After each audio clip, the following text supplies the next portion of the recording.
Ouça agora, Coiab Informa. Bom, estamos iniciando mais uma edição do Coiab Informa e nessa edição trazemos mais informações atualizadas sobre os casos da Covid-19 entre os povos indígenas da Amazônia brasileira. Eu sou Eric Terena, seja bem-vindo a mais uma edição do Coiab Informa. E os nossos dados levantados em 9 estados da Amazônia brasileira até o dia 22 de outubro de 2020 apontam 660 casos suspeitos da Covid-19 em territórios indígenas, 27.341 casos confirmados, sendo 690 falecimentos registrados. São 132 povos da Amazônia brasileira atingidos pela Covid-19, sendo o Amazonas com o maior número de povos afetados, com 35. É importante lembrar que os nossos dados são com base de boletins informativos e notas de falecimento da CESAI, informações de lideranças indígenas, profissionais de saúde indígena e organizações da Rede Coiab. Para mais informações e os nossos informativos anteriores, é importante acessar coiab.org.br e lá você pode acessar de forma completa todo o plano de enfrentamento à pandemia da Covid-19 nos territórios indígenas. E por falar em enfrentamento, os povos indígenas do Brasil devem enfrentar mais uma luta e dessa vez é no STF. No dia 22 de outubro, o presidente do Supremo Tribunal Federal retirou da pauta o julgamento do recurso extraordinário 1017365, referente à demarcação da terra indígena Ibirama-Laclanhó, do povo Xoclen, em Santa Catarina, e do parecer 001 de 2017, instrumento usado para institucionalizar o marco temporal como norma dos procedimentos administrativos de demarcação de terras indígenas no Brasil. Inicialmente marcado para o dia 28 de outubro, o julgamento, que pode definir o futuro da população indígena e das terras indígenas, ainda não tem nova data definida. Ainda assim, a gente hoje repercute esse assunto, que há muito tempo já está em tese, está em pauta. E para conversar conosco, a nossa convidada dessa edição do Coiab Informa é Eliane Chinacalo, da Federação dos Povos e Organizações Indígenas do Mato Grosso. Eliane, seja bem-vinda, parente, ao nosso programa. Olá, obrigada pelo convite, pela iniciativa. Vamos ter uma conversa muito boa, muito produtiva e necessária também. É necessário falar sobre o marco temporal e dizer o quanto é importante que ele não seja, que ele não passe no STF, Bom, o marco temporal é uma tese que busca restringir os direitos constitucionais dos povos indígenas, Isso está bem escancarado e nessa interpretação defendida por ruralistas e setores interessados na exploração das terras tradicionais, os povos indígenas só teriam direito à demarcação das terras que estivessem sob sua posse no dia 5 de outubro de 88 ou que naquela data estivessem sob disputa física ou judicial comprovada. A gente entende que hoje temos reservas e territórios que ainda não foram demarcados e para vocês como isso deve interferir na proteção dos territórios indígenas existentes na região amazônica e também em outras regiões? Eu acredito que se o STF realmente for por essa teoria do marco temporal, ele vai estar destruindo muitos povos. Ou melhor, ele vai estar confirmando o genocídio que está em curso, É uma teoria que está sendo ressuscitada há muito tempo, Eu lembro que todos os anos nós temos que mobilizar e brigar e lutar contra o marco temporal, porque as pessoas insistem em dizer que o que vale é a posse a partir de 1988. Não é. Nós estamos aqui há muito tempo, desde antes dos não indígenas chegarem aqui. E o que isso reflete aqui no estado de Mato Grosso? Nós temos um exemplo, nós temos isolados aqui. Eles já sofrem perseguição e já sofrem, já tem seu território invadido, já tem o seu território, os fazendeiros, vou por assim dizer, eles já querem essa terra, Já dizem que é deles. E também nós temos temos povos como o Chiquitano, que está há anos lutando pelo seu território, e essa tese sendo confirmada, simplesmente eles podem não conseguir ter o reconhecimento, não ter a terra, porque a terra e o território são deles, é o reconhecimento do Estado, né? Então, eu vejo com uma grande preocupação, porque nós temos que deixar bem claro isso para os nossos parentes, que não é só quem não tem terra, é quem já tem território demarcado, reconhecido, que isso também vai provocar uma insegurança jurídica, né? Porque muitos vizinhos que hoje se dizem amigos, né? Eles vão recorrer à justiça e dizer que aquela terra demarcada, ela foi antes da Constituição, que não tinha ninguém ali. E a gente sabe que os cartórios, não dá para confiar nesses documentos, né, antigos. A gente passou por um processo de ditadura, passamos por um processo de colonização, após que aqui no estado vários níveis de colonização, né, e além disso, nós temos problema de cargo sobreposto. Muitas terras que são indígenas, mas há pessoas, proprietários, que vão lá e sobrepõem a nossa terra, mesmo a terra sendo regularizada. Isso se dá por quê? Instrução Normativa 09, está suspensa aqui. Legislação estadual, né, que está ali interferindo.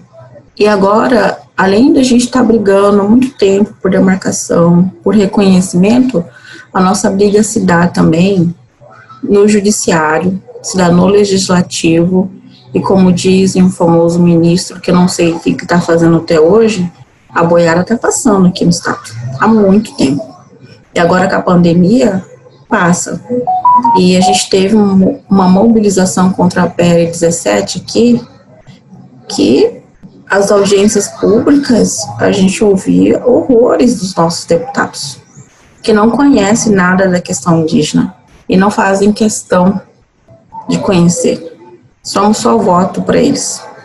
Então, em resumo, o que eu quero dizer é que isso é uma ameaça real para nós, povos indígenas, aqui do estado de Mato Grosso, e isso precisa ser combatido. Nós precisamos usar as nossas ferramentas. A federação, ela foi criada exatamente para isso, para defender os nossos direitos, para defender as nossas vidas enquanto indígena, enquanto povos, mas também é necessário que cada parente tenha consciência do que isso significa na vida do seu povo. Nós não podemos falar individualmente, porque nós somos coletivos, vivemos em coletividade. E eu digo uma coisa muito importante, na época do meu avô, a nossa arma era burdume, né?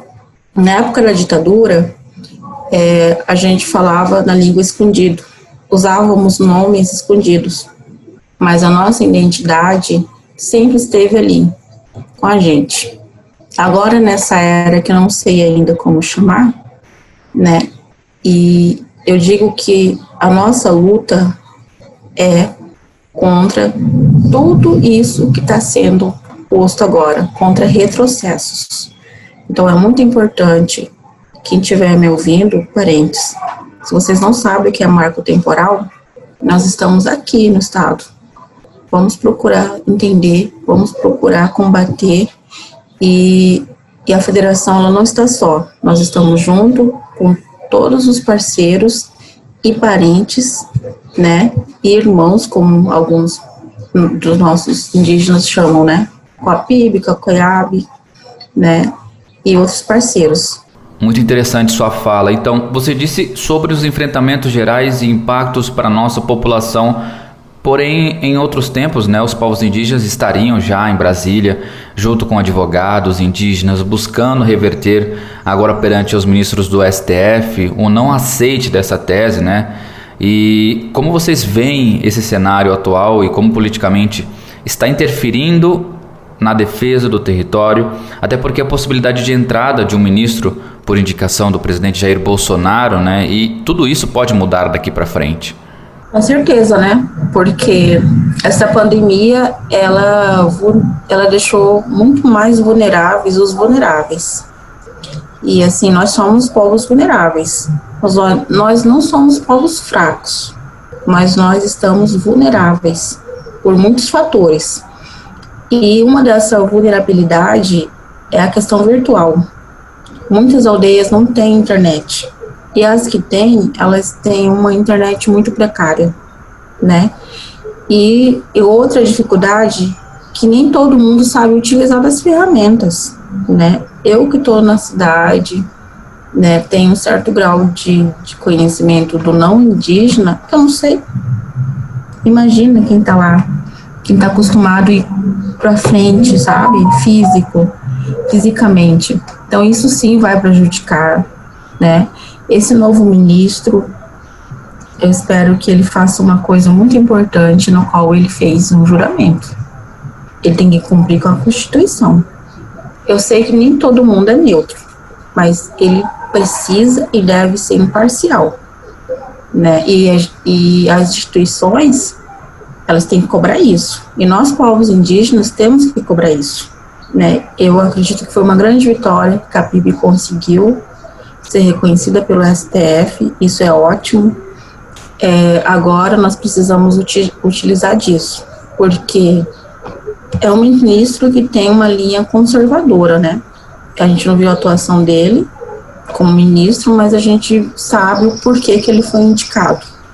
Então, já traz isso, mas eu costumo ser otimista. Nós vivemos no Estado de Direito. E esse Estado foi conquistado com muito sangue, com muitas mortes. Não só do não indígena, mas com muita morte indígena mesmo na época da ditadura.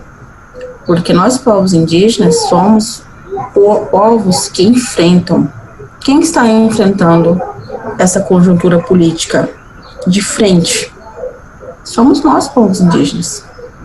Nós que percebemos que desde o início isso não ia dar certo, né? E assim, eu costumo dizer que nós não temos partidos. O nosso partido somos nós povos indígenas. Então, a preocupação é grande. Vamos ver qual que é a linha de atuação dele. E se realmente infringir ou violar algum direito indígena, nós temos grandes advogados, excelentes instituições, e se for necessário, a gente recorre às cortes internacionais, como a gente tem feito, né? E assim, vamos confiar na Constituição, que está há 30 anos, se não estiver enganada, aqui, né? Que é uma Constituição cidadã, e nós temos lá escrito, né? Dos índios, embora a gente não se sinta índio, a gente é indígena, mas que tem assegurado, né? O mínimo de direitos. Agora, Eliane, eu queria entender um pouco mais também como que a federação vem trabalhando hoje, pois a gente entende que são diversos problemas, né, que estão ao redor das aldeias, e a proteção territorial está cada dia mais acirrada, né, para o nosso lado. E como que a federação hoje vem trabalhando esse atendimento, né, e na gestão das organizações hoje indígenas que trabalham nessa proteção? A FEPOINT, né, e ela não nasceu de agora, né, ela tem uma história de 20 anos de amadurecimento. Em 2015 teve uma necessidade de ter uma instituição única no estado, que de fato representasse todos os povos indígenas, e o formato foi escolhido em torno de federação, porque na época havia todo um movimento em torno de associações, né, estava muito grande isso.